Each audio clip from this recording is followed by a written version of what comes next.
Welcome back to Andrew Says. Remember, I wouldn't lie to you except for maybe this once. We're up here in the confines of Norway in the snowy mountains watching Alexandria Ocasio-Cortez act like a crazy person over at Congress once again. She even manages to make Mark Zuckerberg look like a super ethical, genius individual. He may be a smart guy.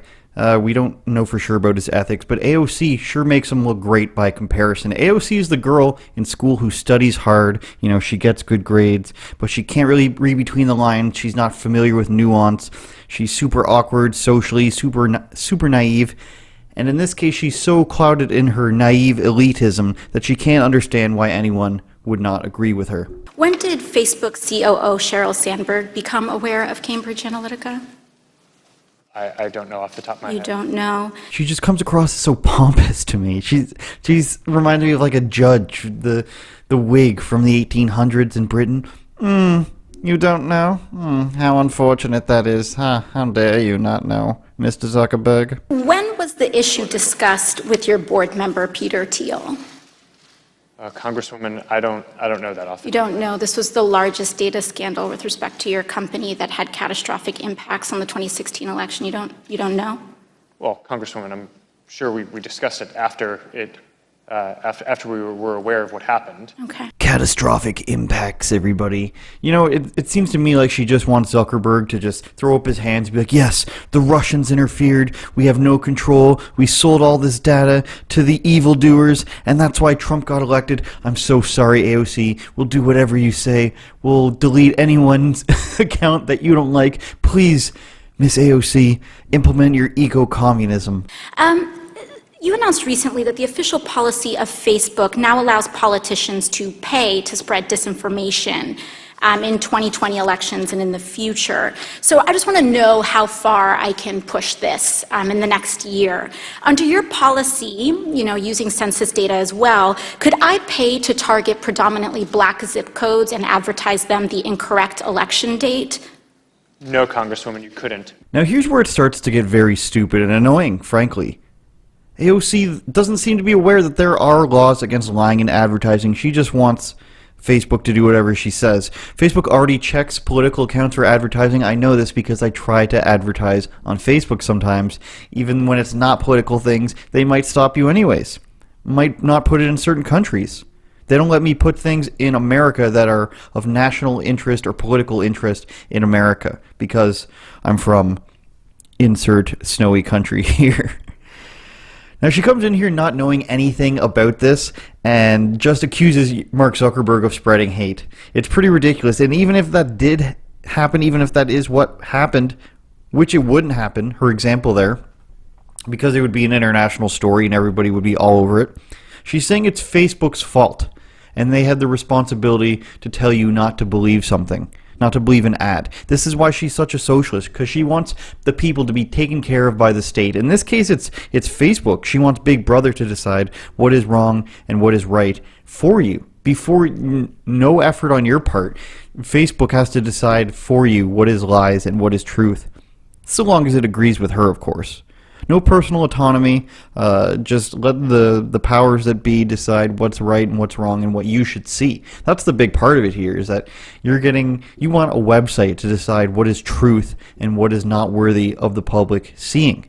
But it does get worse as we watch the rest of the video. We have, even for these policies around the newsworthiness of content that politicians say and the general principle that I believe that... But you said you're not going to fact check my ads. We have, if anyone, including a politician, is saying things that that is calling for violence or could risk imminent physical harm or voter or census suppression when we roll out the census suppression policy, we will take that content down. So you will, there is some threshold where you will fact check political advertisements. Is that what you're telling me? Well, Congresswoman, yes, for specific things like that, where there's imminent risk of harm. Could I run ads targeting Republicans in primaries saying that they voted for the Green New Deal?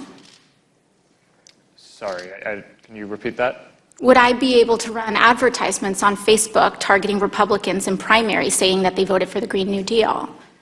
I mean, if you're not fact-checking political advertisements, I'm just trying to understand the bounds here. What's fair game? Congresswoman, I don't know the answer to that off the top of my head. I think So you don't know if I'll be able to do that? I think probably. Yes, AOC, he's going to take down things that are crimes. That should be obvious. I can't believe Mark Zuckerberg. If I'm him, I'm sitting there being like, how did this teenager get elected to Congress, and why is she trying to, like, bully me? Why does she think she has the moral authority? She wants fact-checking because she wants fact-checking that agrees with her. You'll see what I mean in a bit. But there's no such thing as an independent fact-checker. It's all from different sources. This wasn't a thing until the 2016 election. I mean, yes, you had newspapers and publications that had internal fact-checkers to see statistics and facts and sources and make sure that you didn't publish something that made you look foolish. But in terms of fact-checkers for the general public, that's not a thing. They started that in 2016 during the election so they could take things that Trump said, or anyone else they disagreed with for that matter, and just be like, actually, this is wrong. And they did it in such little, stupid little subtle ways where it's just like, well, technically, what he actually said, even though he was making a metaphor, was actually this. So he's actually wrong. 3,000, that's where Trump's lied 2,000 times already, you guys. Because they take things like this, we're going to bring it up, the glory years of fact checks. She didn't physically bleach it, you guys, okay? She didn't actually pour acid on the computer chips. The fact checker is you. It's no one's job. And it shouldn't be. It shouldn't be a job to fact check things for the general public, for, if anything, for the sole reason that it can be so easily abused. And the bleach bit thing is a hilarious example of how it can be abused. They just, they went a little too far on that one and realized they had to roll it back a little. Do you see a potential problem here with a complete lack of fact-checking on political advertisements? Well, Congresswoman, I think lying is bad, and I think if you were to run an ad that had a lie, that would be bad. That's different from it being, in our position, the right thing to do to prevent your constituents or people in an election from seeing that you had lied. So you won't take down lies, or you will take down lies? I think it's just a pretty simple yes or no. Congresswoman, I'm not talking about spin. I'm talking about actual yes, in most cases, in a democracy, Okay. I believe that people should be able to see for themselves what politicians that they may or may not vote for So are you saying, won't take judge them their down. character for themselves. So you won't take. You may flag that it's wrong, but you won't take it down. Congresswoman, it depends on the context that it shows up. Organic post, ads. Right. Yes, Congresswoman, lying is bad. She wants to legislate lying on social media. I don't get it. She just wants people to take things down that she doesn't like. This is what we have now. A 17-year-old who doesn't like mean things being said about her or anybody else she agrees with in Congress. And before, I feel like 2015, we were all past this as a society, as humanity. We didn't have people saying, oh, communism and socialism, you guys. Now we have to go back and explain simple logic like this, where we have to tell them Facebook already takes people down for politics that they don't like. They've already taken down accounts for things they don't like, but AOC wants them to go further. We want to have people who decide what's a lie and what's not a lie on things that are clearly up for interpretation, depending on which side of the aisle you come from. So now let's force a private company to spend its own money to determine determine for the people who is a liar and who is not. Just for you, AOC. What she's asking for is actually called China, if you're familiar with a place called that. You say something that the government doesn't agree with on social media, goodbye. You say something that is against Chinese commerce, goodbye. Now keep in mind that this is all about lying, and this is all about her wanting fact checkers, and then she says stuff like this. Treatment is a little One more question. In your ongoing dinner parties with far-right figures, some of who advance the conspiracy theory that white supremacy is a hoax, did you discuss so-called social media bias against conservatives, and do you believe there is a bias? Congresswoman, so I don't remember everything that was in the question. That's all right. I'll move on. Can you explain why you've named the Daily Caller, a publication well-documented with ties to white supremacists, as an official fact-checker for Facebook? Congresswoman, sure. We actually don't appoint the independent fact-checkers. They go through an independent organization called the Independent Fact-Checking Network that has a rigorous standard for who they allow to serve as a fact-checker. So you would say that white supremacist-tied publications meet a rigorous standard for fact-checking? Thank you. Congresswoman, I would say that we're not the one assessing that standard. The International Fact-Checking Network is the one who is setting that standard. So to be fair to the Daily Caller, we're going to show their reply here.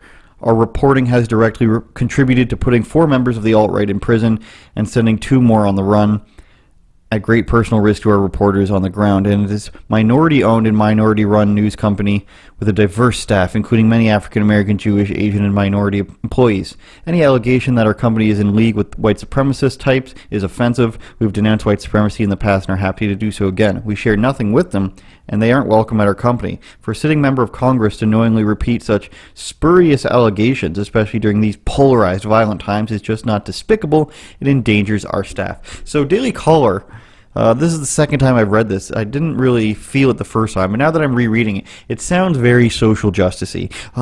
We are diverse, and this is despicable. It endangers us. The truth is, and I went ahead and fact-checked AOC on that because she loves fact-checkers, that they used to have some people who wrote for what seems to be white supremacist thing. From The Atlantic, a Daily Caller editor wrote for an alt-right website using a pseudonym. Scott Greer, an editor and columnist at The Caller, also wrote as Michael McGregor for Radix Journal, the publication associated with the alt-right figure Richard Spencer. And from Salon, whom I do not trust, the Daily Caller has a white nationalist problem. Here's what the Daily Caller doesn't want you to know. Now, both articles talk about guys like Jason Kessler and Scott Greer, who, from what I know, are shady individuals who were fired or stepped down from the Daily Caller. So what you have is a Daily Caller trying to be really establishment here and saying you're endangering, your words are violence, you're endangering us, we have many minorities, not addressing the fact that they did have these shady guys writing for them. Now, that's a normal thing in the sense that companies hire people that they don't properly vet and they have to fire them, or they say something stupid and they have to fire them and let them go. Happens all the time. I'm not excusing Daily Caller for doing this, but I also don't want to overhype the amount of influence these guys who may or may not be white nationalists, they may be part of the deep state. I don't want to over-sensationalize. They're just random dudes, okay? They managed to get writing jobs. They're probably smart guys. Richard Spencer's a really smart guy. I'm going to get destroyed for saying something like that, won't I? It's the alt-right thing is all like it's barely a thing. Nobody really cares. It's media companies talking about them that keep them up. I'm pretty sure people wouldn't know who these guys are if there weren't articles like Salon writing about them. Nobody cares about their opinions. And furthermore, if they have stupid opinions, let's hear them. Maybe Daily Caller shouldn't be hiring them, should be vetting them, but let's hear their stupid opinions. I disagree with them a lot. So I'm okay with the Daily Caller as a whole as they are right now. I mean, they can be, as you can see by this response. I can disagree with them on how defensive they are, and obviously they left out the stuff that is controversial.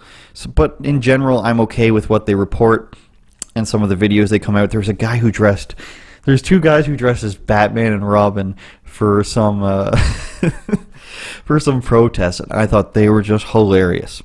So I'm okay with them, except for when they are directly ripping me off. Let's bring up Soy Andrew here. This is Soy Andrew. Same microphones, exact same t-shirt. Shortly after I did a video wearing this, they posted this guy, one-time thing. Haven't seen him again since. Could be wrong. Maybe he comes back, but dressed exactly the same as me. He even has the same glasses that I wear that you've seen me wear in some videos. I should have got him right now, but whatever. So I'm okay with them when they're not directly ripping me off. I should sue them like Riff Raff did to James Franco. But I'm not going to excuse them hiring these guys, these weirdos, just like I don't excuse CNN's terrible hosts. It's called the establishment media, AOC, and just like you don't want the Daily Caller to be your fact-checkers, I don't want MSNBC or Snopes to be my fact-checker, because I don't trust them.